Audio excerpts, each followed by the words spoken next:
కాటమేయ రక్షణ కవచం అనేది ఈ మోకులు ఇచ్చారు నిన్న.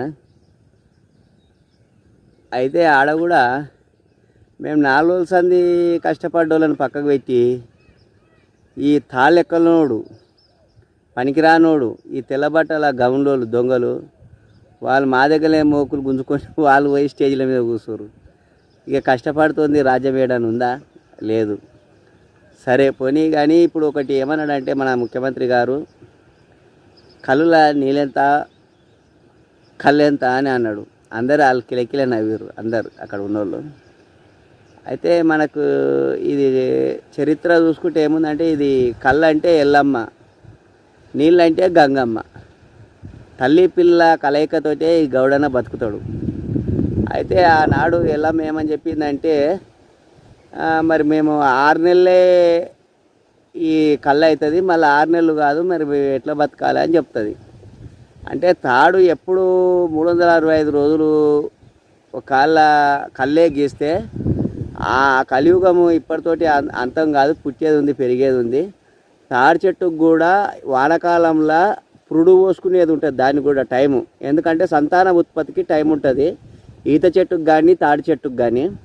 అయితే ఆ టైంలో మాత్రం నేను కళ్ళు ఇస్తే మళ్ళీ అది సంతాన ఉత్పత్తిని ఆపేస్తుంది. దానివల్ల తాడి చెట్టు ఈత చెట్టు అంతరించిపోయే ప్రమాదం ఉంటుంది. కాబట్టి నేను ఈ టైంలో మాత్రం మీ కళ్ళు మాత్రం తక్కువ ఇస్తా, నేను ఉండను.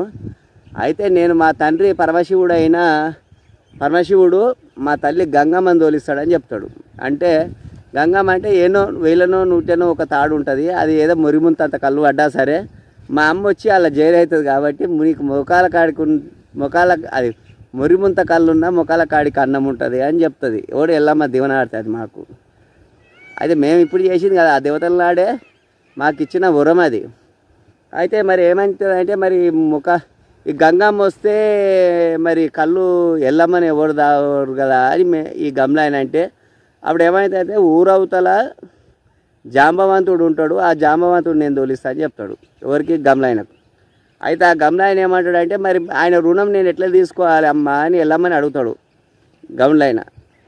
అయితే అప్పుడు ఆయన ఏమంటాడంటే నీ ఇంటి అడవిలో సాకలాయం ఉంటుంది, కానీ నువ్వు ఏనాడైతే ఫస్ట్ తాడు కళ్ళుకి గీస్తావో ఆ రోజు నీ ఇంటి అడవిలకు కూడా నువ్వు అన్నం పెట్టొద్దు అని చెప్తాడు మాకు. ఎవరు రాదు రాని నీ తోబుట్టు ఉంటుంది, నీ రక్త సంబంధములు కానీ ఎవడైనా సరే నీ ఇంట్లో అన్నం పెట్టొద్దు. నువ్వు మొట్టమొదటి కళ్ళు గంగ లేనిది నేను కూడా రాను ఆ రోజు. ఫస్ట్ కొత్త లొట్టిలా మళ్ళీ గంగమ్మనే ఉంటుంది. గంగమ్మ తర్వాతనే ఎల్లమ్మ పడుతుంది. అలా ఆ ఎల్లమ్మ గంగమ్మ కలిసి మళ్ళీ ఊరవతల జంబవంతుని పిలిచి ఆ కళ్ళు పోస్తే మా రుణం తీరుస్తుందని ఇప్పటికీ మేము అదే పాటిస్తున్నాం. మొట్టమొదటి నా చుట్టాలకో కానీ ఎవరికో కానీ మేము కళ్ళు పోయాం. ఫస్ట్ పోసేది ఎవరికే అంటే అప్పుడు జాంబవంతుడే, ఇప్పుడు మాదిగోలు. ఆ జాంబవంతుడు వాడుతుండే, ఇప్పుడు మాదిగోలు.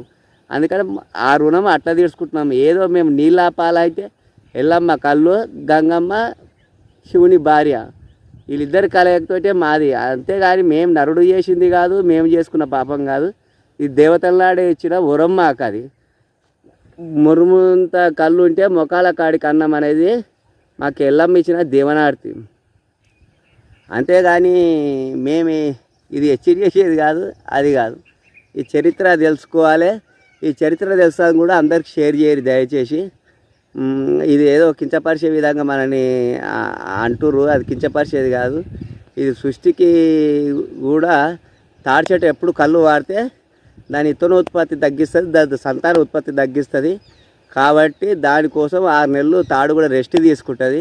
కాకపోతే తాడెక్కుతోడు ఎట్లా బతకాలంటే కొంచెం నీళ్లు పోసి కొంచెం కళ్ళుతోటి మేము బతుకుతాం. అది దాని ఉద్దేశం.